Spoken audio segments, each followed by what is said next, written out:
తదుపరి వృషభ రాశి.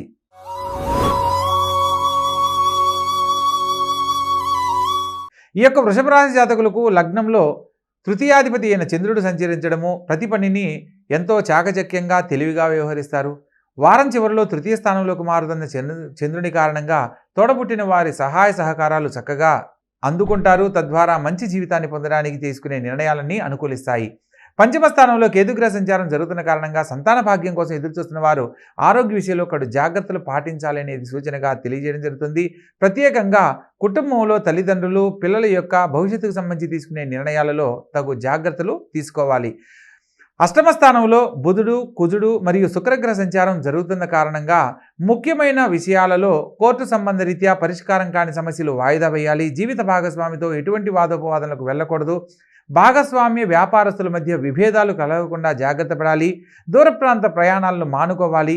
ఆరోగ్య విషయంలో ఒకటి జాగ్రత్తలు పాటించాలి అనేది తెలుసుకోవాలి.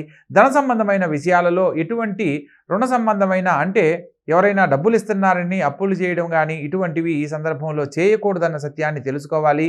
ఈ వారము చేయబోతున్న ప్రతి పనిలో కూడా వాహనాలు నడిపేటప్పుడు కూడా తగు జాగ్రత్తలు పాటించాలనేది సూచనగా తెలియజేయడం జరుగుతుంది. నూతన వ్యాపార ప్రయత్నాలు కొంతకాలం వాయిదా వేయడం ఎంతో ఉత్తమం. అదేవిధంగా భాగ్యస్థానంలో చతుర్థాధిపతి అయిన రవి సంచరిస్తున్న కారణంగా ఉద్యోగ జీవితంలో స్థిరపడాలనుకున్న వారికి ఒక చక్కని ఉద్యోగ లాభం మిమ్మల్ని ఎంతో ఆనందపడేలా చేస్తుంది.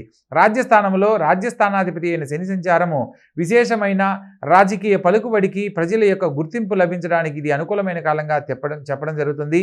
అదేవిధంగా లాభస్థానంలో రాహుగ్రహ సంచారం చేత గురుచండాల యొక్క ఫలితాన్ని పొందడానికి అవకాశం ఉంది. ప్రత్యేకంగా ఎప్పటి నుంచో పరిష్కారం కాని సమస్యలు పరిష్కరించబడతాయి. రావాల్సిన ధనం సకాలంలో చేతికి అందుతుంది. అదేవిధంగా లాభాధిపతి అయిన గురువు వ్యయ స్థానంలో సంచరిస్తున్న కారణంగా ముఖ్యమైన పనుల్లో కొంత ఆలోచించకుండా చేసే పనుల్లో ఎటువంటి కార్య విఘ్నం ఉండదు. కానీ ఏ పనులు అయినా కూడా అవుతుందా లేదా చేద్దామా వద్దా అని సందేహపడినట్లయితే ఆ పనుల్లో తప్పకుండా ఆలస్యంగా నెరవేరడానికి అవకాశం ఉంటుంది. కాబట్టి ఈ వారం చేయాలనుకున్న ప్రతి పనిలో కూడా గురువు యొక్క అనుగ్రహం కోసం గురు భగవంతునికి సంబంధించిన పరిహారాలు తప్పకుండా ఆచరించి ఆ తదుపరి తీసుకునే నిర్ణయాలలో అనేక రకాల శుభాలు పొందుతారు. ప్రత్యేకంగా అష్టమ స్థానంలో కుజగ్రహ సంచారం కూడా జరుగుతుంది కాబట్టి సుబ్రహ్మణ్యేశ్వర స్వామిని ఆరాధించడం ఉత్తమమైన ఫలితాలు పొందడానికి కారణమవుతుంది. కాబట్టి తప్పనిసరిగా గురు సంబంధమైన ఆలయ సందర్శనము, కుజగ్రహానికి సంబంధించి ప్రత్యేక దేవతగా సుబ్రహ్మణ్యేశ్వర స్వామిని ఆరాధించండి. ఆనందకరమైన జీవితాన్ని సకాలంలో పొందండి.